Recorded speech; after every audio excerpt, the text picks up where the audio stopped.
Paternidade ideal versus paternidade real. Eu sou Ezequiel Gomes, você está no canal Vem Senhor Jesus e hoje eu convido vocês a uma reflexão sobre um assunto inusitado aqui no canal Vem Senhor Jesus. Talvez seja um assunto que você não esperaria que eu viesse a comentar, que tem que ver com um assunto da paternidade, tá? A qualidade de ser pai, a condição de ser pai, como que é ser pai. E uma das razões pelas quais pode ser que ninguém esperaria que eu falasse muito a respeito desse assunto aqui, é porque eu não sou pai. E eu confesso para vocês que não ser pai é uma das maiores bênçãos da minha vida, mas ao mesmo tempo, de forma paradoxal, é uma das minhas maiores maldições, tá? Eu não sei se um dia eu serei pai ou não, até acho que não, na real. Se depender da minha vontade, pelo menos nesse momento da minha vida, mas eu não posso falar sobre o futuro, porque tanta coisa que eu pensava que ia acontecer no meu futuro, no passado, e que não aconteceu nem nunca vai acontecer, que era diferente do que eu imaginava, então, de certa forma, melhor deixar pra lá, né? Vamos descobrir se eu serei pai ou não no futuro, mas não tenho planos de ser pai em breve, de forma nenhuma, tá? Mas, obviamente, que eu sei que ser pai, sem sombra de dúvida, é uma das experiências, ou se tornar pai, né? É uma das experiências mais significativas que podem existir na vida de um homem, né? Assim como ser mãe é uma das experiências mais fundamentais e importantes na vida de uma mulher, né? Claro que existem discussões assim um pouco a respeito da relação do pai e da mãe com os filhos, que tem que ver um pouco com o fato de que, pelo fato da mãe carregar a criança na gravidez, amamentar e sofrer a dor do parto e um monte dessas coisas, as mães, em geral, elas têm uma relação mais visceral, mais profunda de amor em relação aos seus filhos. Não quer dizer que o pai não ame, né, e etc. Mas, geralmente, o amor do pai é uma coisa, entre aspas, secundária ou um pouco diferente do amor de mãe, né, que, sem sombra de dúvida, é o amor mais intenso que existe, desde que sua mãe não seja desnaturada, né, o que também você pode dar azar e acabar tendo uma mãe desnaturada aí, que também é uma das coisas mais complicadas que pode existir na vida de uma pessoa, né. Mas, enfim, né, tem aí questões de diferença entre homens e mulheres e tudo mais, e isso é tudo muito interessante. Mas assim, apesar de eu não ser pai, eu já pensei muito a respeito desse assunto, e eu acho que eu tenho uma boa noção das coisas, ainda que eu não tenha experiência, né, própria de ser pai. Então eu vou falar um pouco sobre idealização na paternidade e realização da paternidade. Obviamente que de um ponto de vista de uma pessoa que não tem filho, então vocês me perdoem se em algum contexto aí você achar que eu estou com uma visão muito equivocada aí a respeito destas coisas, tá?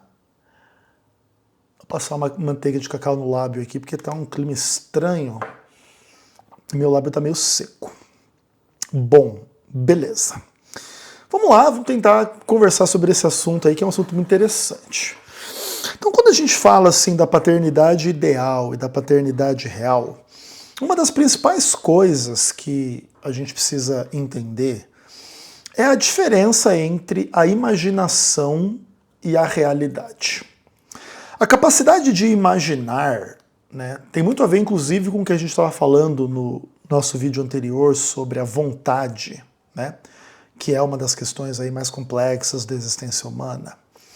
A imaginação faz parte desse processo que tem que ver com a nossa cognição, nossa capacidade mental de raciocinar, deduzir, calcular, imaginar, vislumbrar, entender, projetar, calcular, tal, não sei o que, um monte de coisa.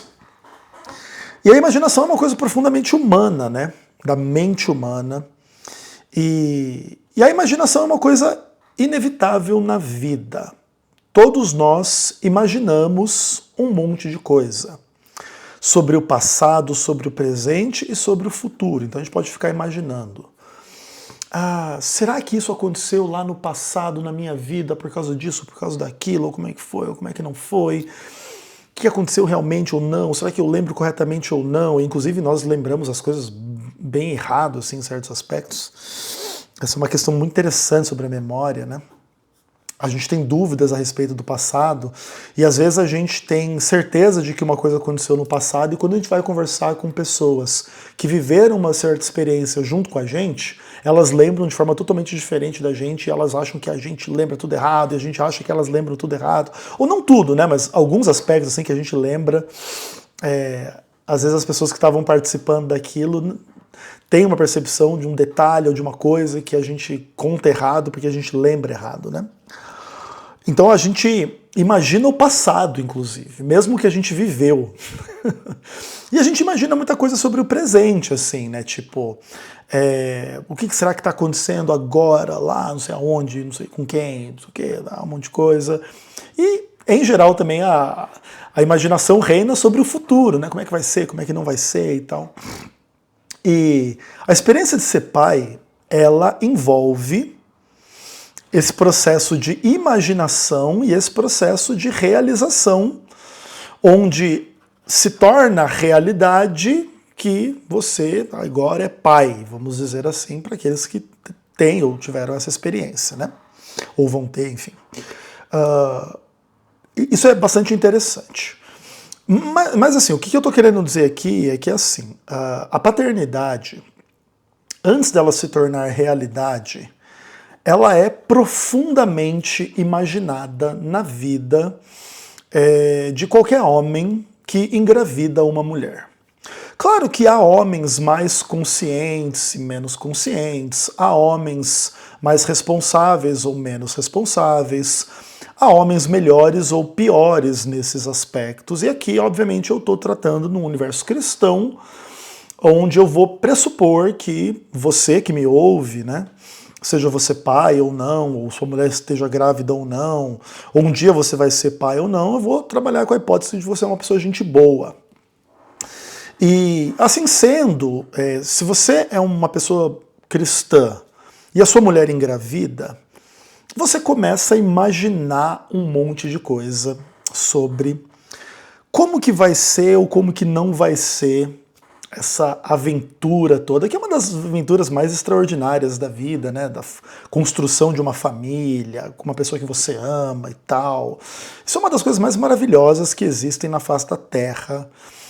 Quando você leva em conta amor real entre as pessoas, e respeito e carinho, e sexo e prazer, e alegria, e filho, né? E filha. Muito legal, é uma das coisas mais extraordinárias da vida.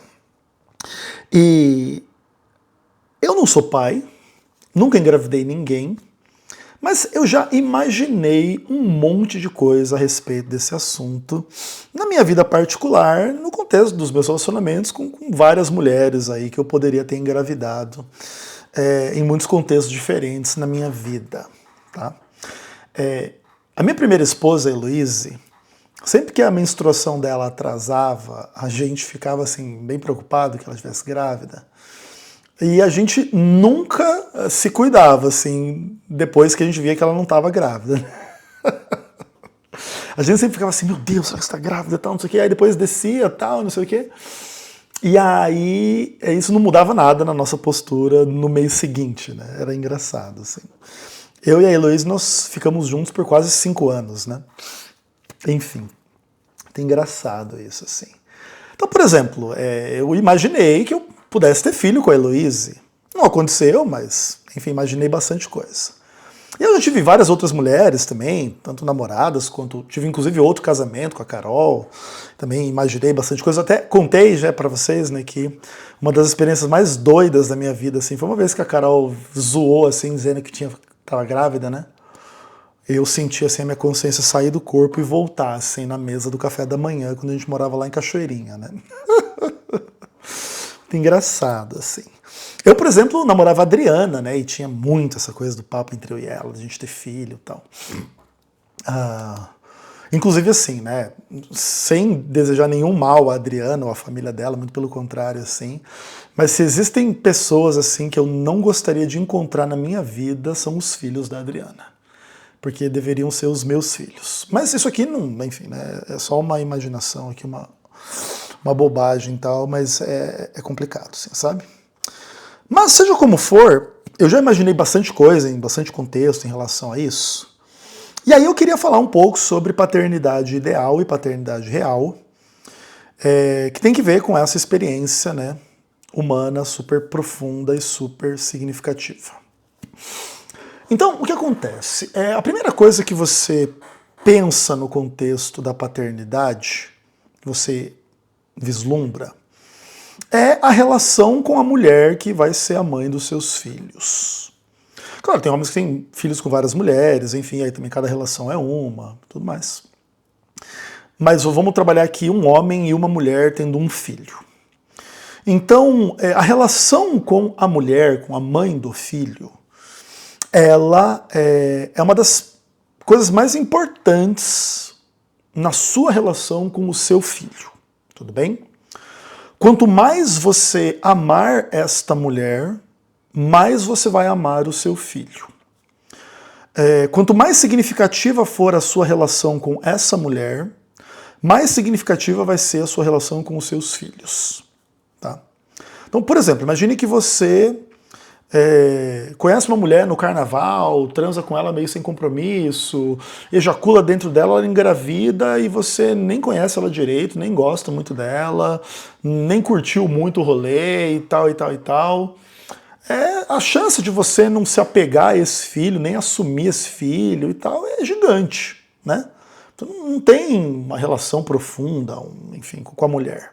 Agora, se você se apaixonar por uma pessoa, se a pessoa se apaixonar por você, e vocês se casam, e vocês transam, e vocês têm filho, e vocês recebem aquele filho quando ele nasce, assim, é uma experiência totalmente diferente, né?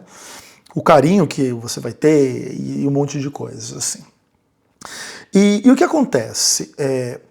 No universo das imaginações e das fantasias, a gente sempre pensa que a nossa relação com a mulher, que vai ser a mãe dos nossos filhos, vai ser sempre de amor, respeito, carinho, apoio mútuo, reciprocidade, admiração mútua e tal, e etc, etc, etc. Tudo de bom e prazer.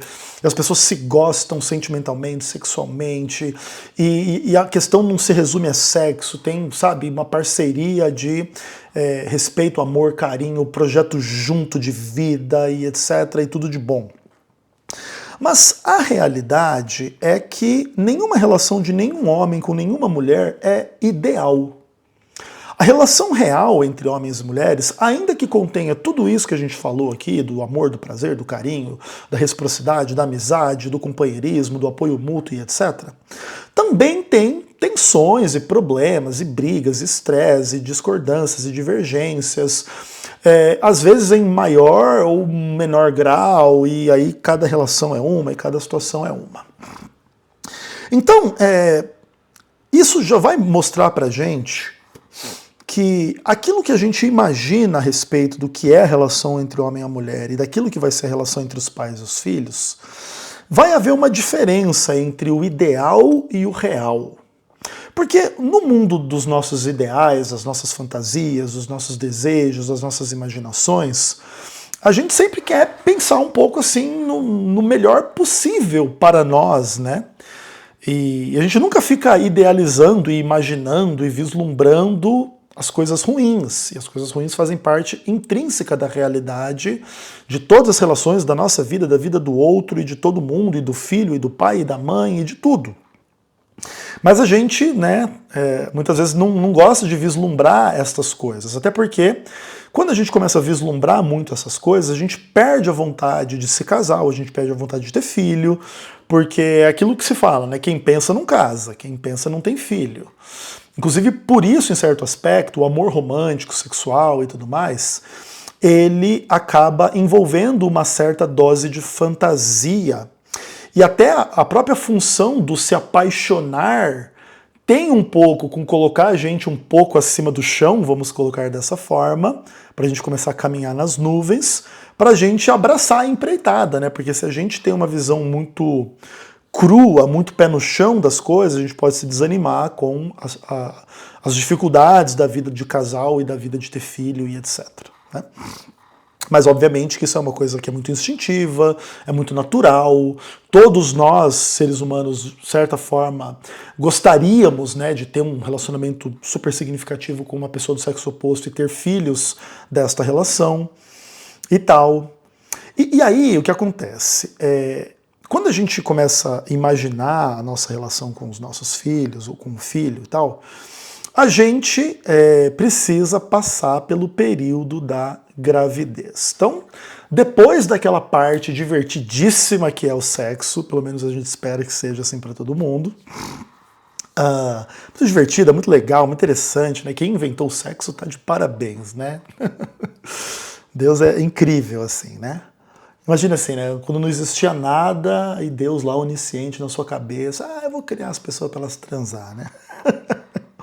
Que é obviamente uma das coisas mais incríveis da vida e mais legais, né? Acho que dificilmente tem uma coisa tão legal quanto isso. Ainda que o pecado também tenha trazido aspectos ruins também para a experiência sexual e também a discussão não é simples, né? Mas enfim, depois do sexo se engravida.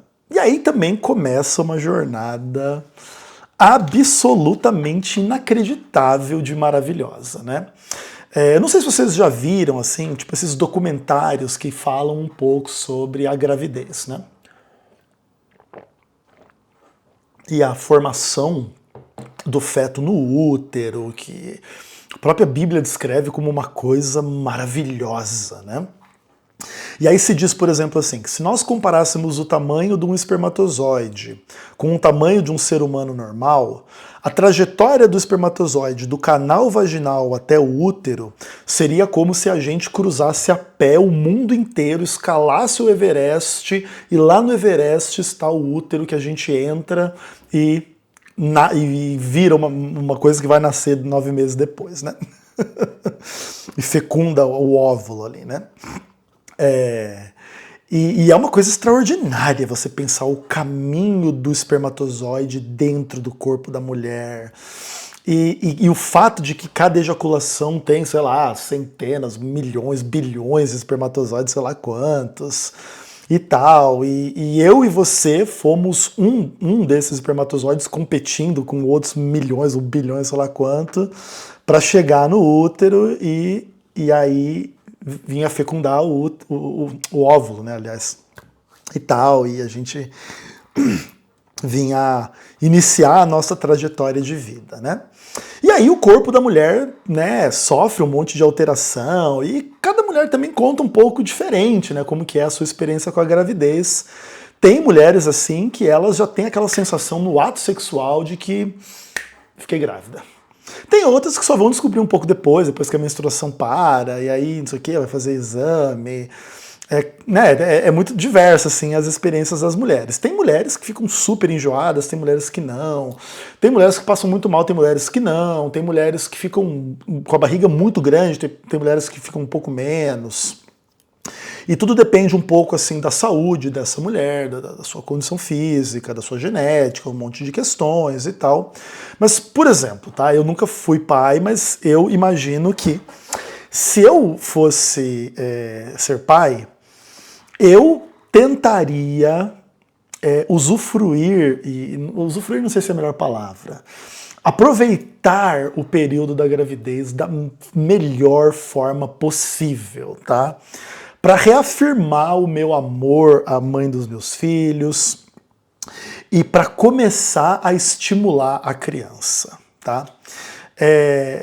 Claro que depende um pouco da mulher, né? Tem mulher mais ou menos aberta a algumas coisas, mas eu vou dizer assim o que eu faria se eu tivesse uma mulher grávida, tá?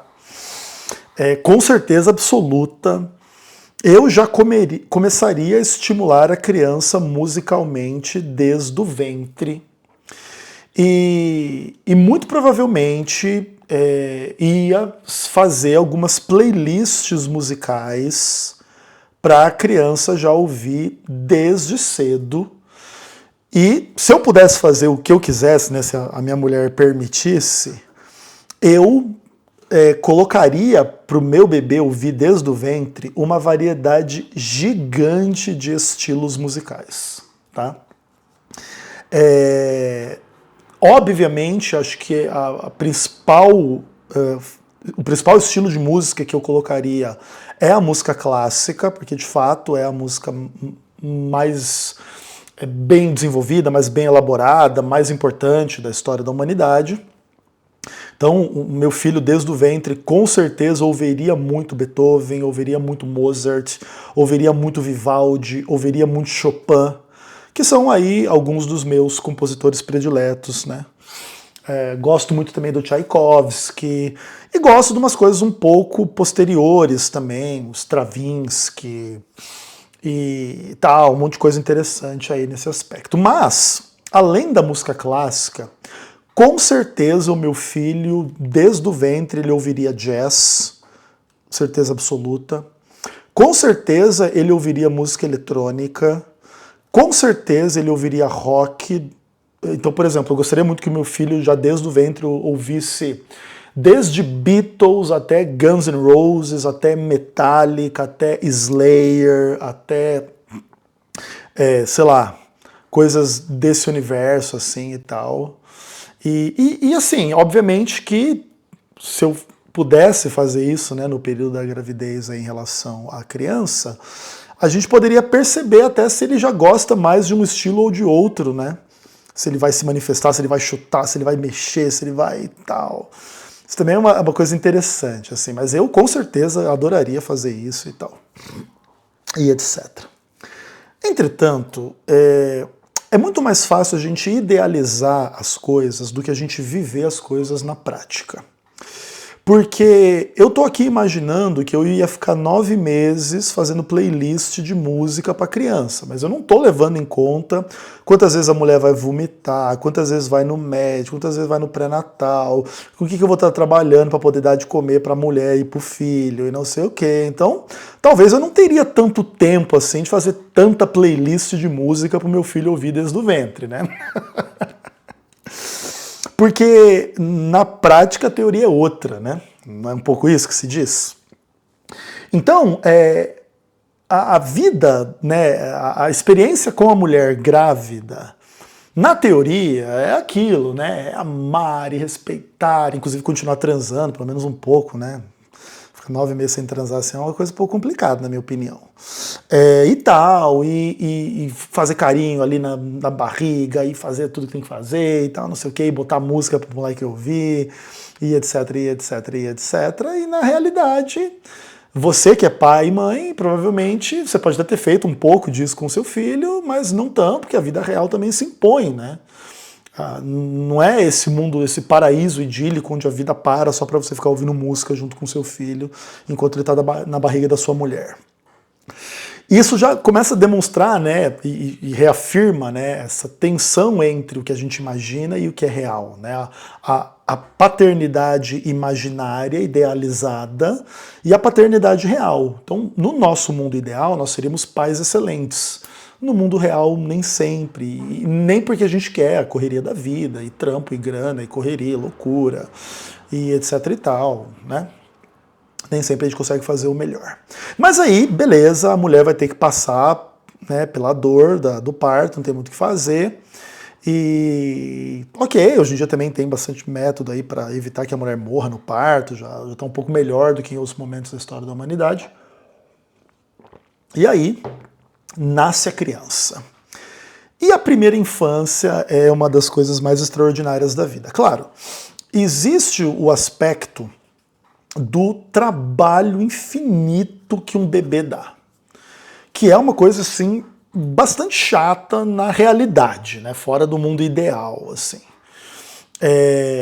Mesmo que o seu filho não seja o mais chato do mundo em termos de comer, ficar doente, chorar e ficar acordado à noite, não sei o quê, nenhum filho deixa de dar muito trabalho, muito trabalho. Então é interessante. Porém, no mundo do ideal, da fantasia, eu imagino assim que se eu tivesse um filho, Nossa, em especial a primeira infância, assim, os primeiros 3 anos, assim, eu ia querer acompanhar de uma forma, assim, insana. Porque é uma coisa maravilhosa, assim, o cheiro do bebê, o sorriso do bebê, mesmo que o bebê seja feio, para você ele é lindo, ou pelo menos, né? A experiência que o pai e a mãe têm com o bebê é um pouco diferente de quem olha de fora, né? Porque não é meramente uma questão de apreciação estética, né, da beleza do bebê. Mas é uma coisa inacreditável, assim, é gostoso. Inclusive, eu tô gravando esse vídeo porque alguns minutos atrás, é quase 3 horas da manhã aqui que eu tô gravando esse vídeo, tá? Eu vi um Reels no YouTube dizendo assim, o que é o amor? E aí tava dizendo assim, 3 da manhã, e era um homem filmando uma mulher, meio descabeladinha assim e tal, e aí o cara tira da mulher assim e coloca embaixo assim a carinha da bebezinha, assim. Esperta, com o olho desse tamanho, assim, olhando tudo e sorrindo, assim, né? Muito legal, assim, muito legal a experiência. Claro que não é tudo idealizado, né? É cansativo, é complicado, essa coisa de você não consegue ir no banheiro, especialmente a mulher, em paz. Você não consegue dormir uma noite em paz. Você tem um monte de questões, e febre, não sei o que, e chora, e dentinho que nasce, que não sei o que, e morde, não morde, e cai, bate a cabeça, não bate, e não sei o que. Mas assim, tipo, é super legal, assim, né? Essa coisa de aprender a andar, e essa coisa de aprender a falar, assim, é uma das fases mais incríveis da vida humana. Eu não tenho filho, mas eu tive sobrinhos, né? Eu tenho vários sobrinhos, né? Na verdade, eu tenho 6 sobrinhos. E eu acompanhei a maioria deles como bebê, né? E é uma coisa absolutamente deliciosa e maravilhosa. E a fase que chama de lalação, né? Onde o bebê começa a falar coisas sem sentido, é uma das coisas mais engraçadas que existem. Claro, os pais acham mais bonito e mais engraçado, os pais e os avós, do que as demais pessoas, né? Não que as demais pessoas não achem bonitinho e engraçado, todo mundo acha bonitinho e engraçado. Mas o seu filho, obviamente, para você tem um valor especial, as bobeirinhas dele, as coisinhas dele, o desenvolvimento dele. E eu, assim, imagino assim que eu adoraria participar de cada minuto, né? Só que, mais uma vez, aquele problema da realidade, né? A vida não para porque você tem um bebê em casa, então também é correria, vida, não quer dizer que é fácil. E outra, não existe só a parte boa, tem as partes ruins, seu filho ficar doente, seu filho sofrer um acidente, seu filho poder morrer, seu filho tá com dificuldades e tal. Eu lembro, por exemplo, um dos meus amigos, ele tem um filhinho com síndrome de Down, e não sei se você sabe que o síndrome de Down ele tem tendência de ter leucemia quando nasce. E o filho dele foi diagnosticado com leucemia. E eu lembro que foi uma fase muito difícil para eles, assim. Inclusive, a mulher dele chama Adriana também. A mulher do Jorge, né? O filhinho dele chama Luca. Depois, agora, eles têm uma outra filhinha chamada Lorena. E, assim, é maravilhoso, né? A Lorena, inclusive, deve estar com uns 2 aninhos, assim. Tá bem nessa fase deliciosa, assim, de falar e começar a andar. E também, né, bagunçar e tal. É uma baita alegria na casa, né, cara? É um negócio incrível, assim, né? Apesar da trabalheira e tal, das questões. Agora, muitas vezes também na primeira infância, já tem os primeiros traumas, os primeiros problemas, as primeiras questões. Se o pai ou a mãe não estivesse dando muito bem, se brigar na frente da criança, também já pode começar a ter problemas, né? O meu pai se separou da minha mãe, eu tinha 3 anos, tá? E antes que eles se separassem, eu testemunhei como criança a agressão, tanto física quanto verbal, e vários estresses. Eu lembro do meu pai, quando morava com a gente ainda, ou seja, antes de eu ter 3 anos de idade, falar coisas do tipo assim, ele me chamava de Xará, né, porque eu tenho o mesmo nome que ele. Ô Xará, pega lá uma faca que eu vou matar a mãe. Meu pai falava esse tipo de coisa pra mim quando eu era criança, né? Então, a paternidade real de algumas pessoas, né, não é muito positiva, não é muito legal. E é complicado isso, assim, sabe? Claro que cada pai é de um jeito, e uma das principais razões, assim, pela qual eu sou muito feliz de não ser pai, tá? Sendo bem realista com vocês aqui, é pelo fato de eu ser uma pessoa muito parecida com o meu pai. E apesar de eu amar muito meu pai, saber que meu pai me ama muito, eu acho o meu pai uma pessoa muito ruim em alguns aspectos. Eu não saberia descrever se é infantil, se é idiota, se é tal, mas aí também tem aquela coisa de honrar pai e mãe. E a gente tem que refrear um pouco as nossas opiniões negativas a respeito dos nossos pais. Então, tipo, enfim, né, vou me abster aqui de ficar adjetivando. Então, um dos problemas meus com a questão da paternidade tem a ver com isso, tá? Mas eu gostaria que tivesse sido diferente na minha vida, e se eu fosse pai, ou se um dia eu for pai, eu gostaria que isso fosse diferente também, tá?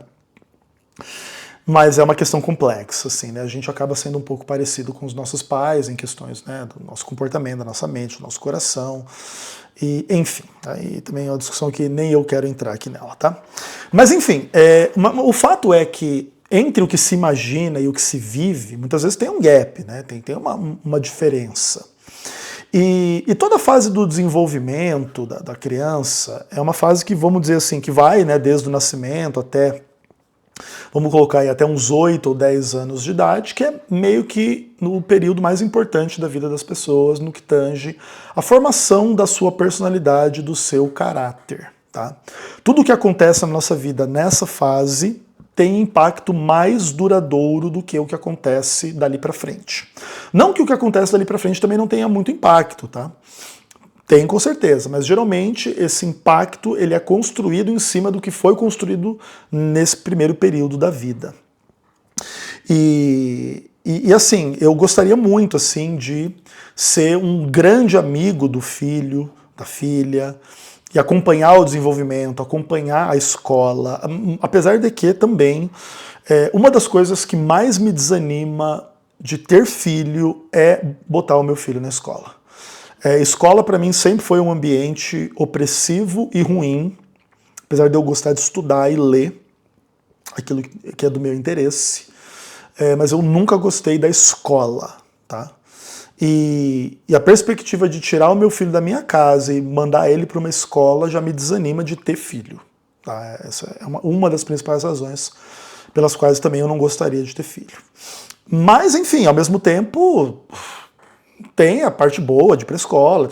Eu vivi muita coisa boa nas escolas também, tive muito amigo, namorada, e menina, e não sei o quê, e menino, e jogar bola, e aprender alguma coisa, e usar droga com as meninas da escola, pelo menos era uma coisa que eu adorava quando eu era um pouco mais velho, né?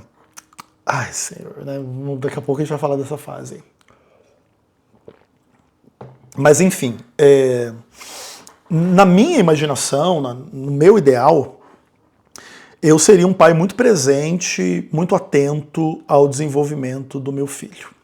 Mas como a gente está sempre comentando, entre a fantasia e a realidade é complicado. Vamos dizer que eu tivesse um filho e no desenvolvimento dele a minha mulher se divorciasse de mim. E eu não pudesse, nem que eu quisesse acompanhar do jeito que eu gostaria o desenvolvimento do meu filho. Porque, né, as coisas não são do jeito que a gente imagina, que a gente sonha, do ideal. Às vezes o real é bem diferente. E aí depois dessa fase de amadurecimento vem aquela maravilhosa fase que a gente chama de adolescência. E a adolescência, às vezes, é uma fase um pouco estigmatizada da vida. Mas, assim, na minha experiência, com certeza a infância é a melhor fase da vida, não resta dúvida, porque nada se compara a ser criança. Criança é maravilhoso. Mas a adolescência é uma fase muito engraçada, assim. Eu era muito feliz e eu achava a vida muito engraçada quando eu era adolescente. Obviamente que eu era um retardado mental em muitos aspectos, e obviamente que eu me envergonho de trocentas coisas que eu pensei, que eu vivi, que eu fiz na minha adolescência, não resta nenhuma dúvida quanto a isso. Mas também a minha adolescência foi super significativa, assim, eu tive muitos amigos, muitas amigas e namoradas e tudo mais, então, tipo, a vida é boa, sabe? A vida é muito boa, na real. Apesar dos problemas, apesar dos defeitos e das questões, e etc e tal, e assim, ser pai de adolescente, eu acho que seria muito desafiador para mim, assim, tá? Eu tenho um pouco de dificuldade com adolescente, assim, sinceramente falando. Eu entendo um pouco a dinâmica da adolescência. A adolescência ela tem que ver com uma questão de amadurecimento. Então a pessoa ela tem que romper com os seus pais em certo aspecto, ela tem que ser um pouco rebelde, ela tem que desobedecer, ela tem que ganhar uma certa identidade que ela não vai ganhar se ela não confrontar alguma coisa que ela concorda, que ela discorda, que não sei o que, etc. É um pouco a fase da descoberta da sexualidade, pelo menos para a maioria das pessoas.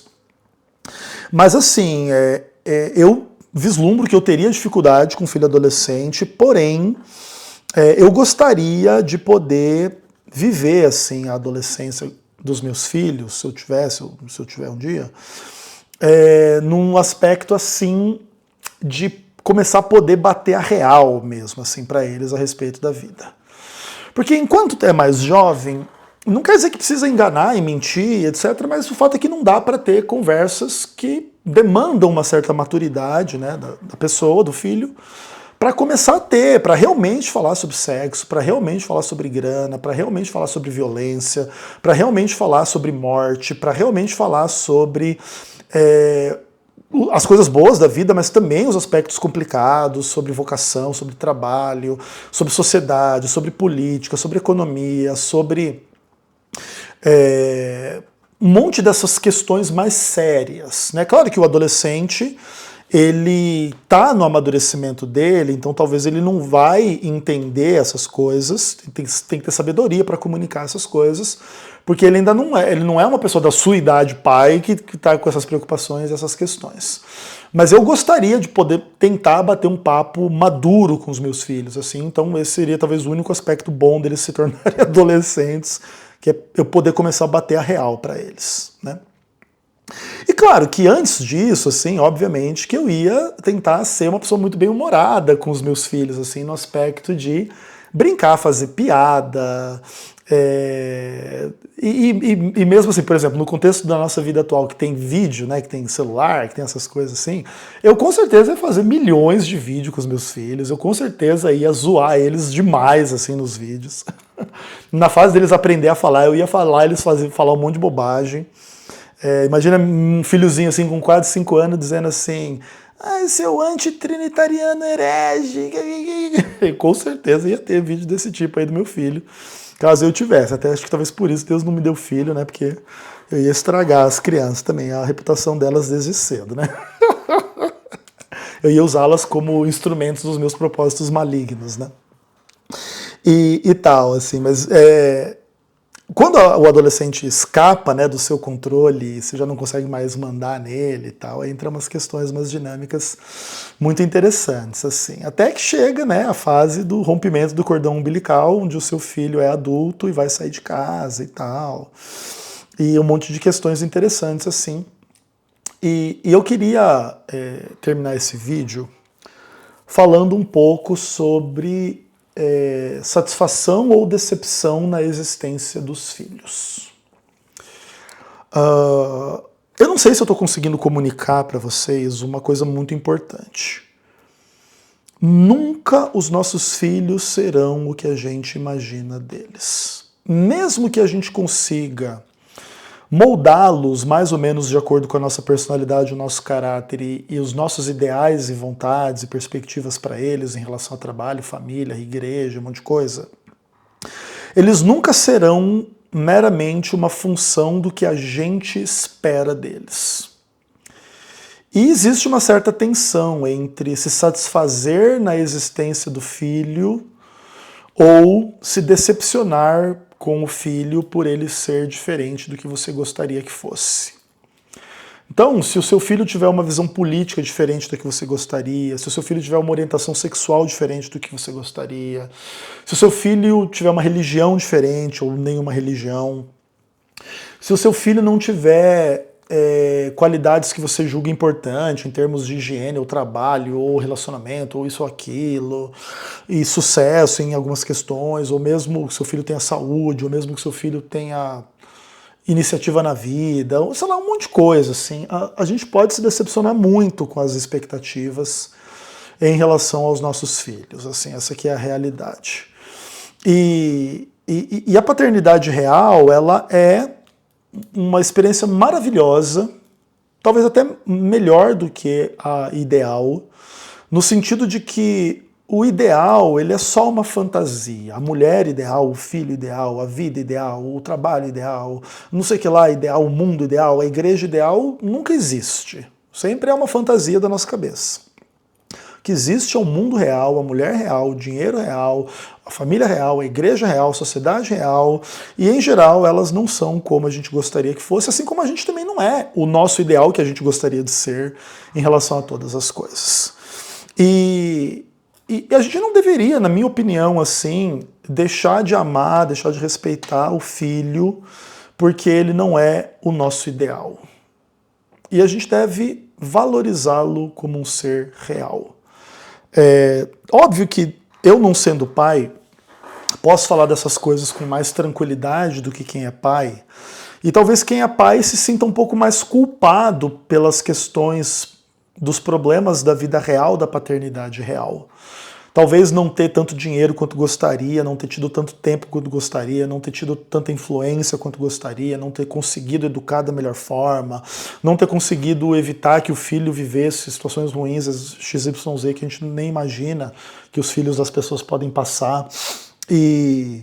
Mas o fato é que a vida real é só o que a gente tem, né? Por mais que a gente gostaria de ter uma vida ideal, o que a gente realmente tem é a vida real.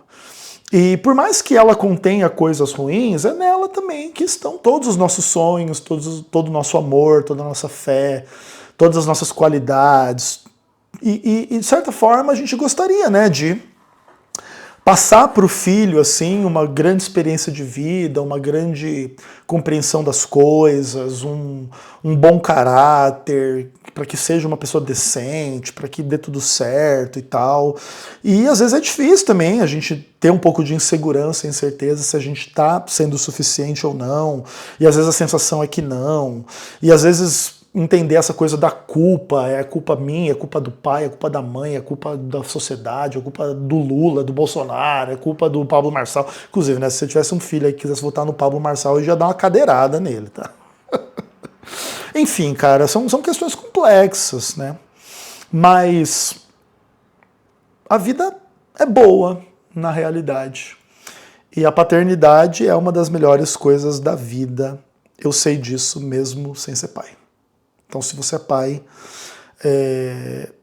não permita que o seu senso de deficiência como pai impeça que você tenha de ser o melhor pai do mundo para o seu filho, esteja ele na barriga da mãe, esteja ele ainda na fase de criança ou mais velho, tá? Se você tem o contato com o seu filho, afirme que ama, perdoe, elogie, também repreenda e eduque. E não queira que ele seja meramente uma função de você, mas que ele tenha existência própria, identidade própria. E permita também que ele te surpreenda sendo aquilo que você talvez nem imaginou que ele seria, mas não no sentido de ser pior do que você imaginou, mas de ser diferente e até de ser melhor do que você imaginou. Porque a vida de cada um é uma aventura particular que nenhum de nós controla. Tudo bem? Espero que as minhas reflexões façam bem, especialmente para os pais. E um forte abraço, até o próximo vídeo, se Deus quiser.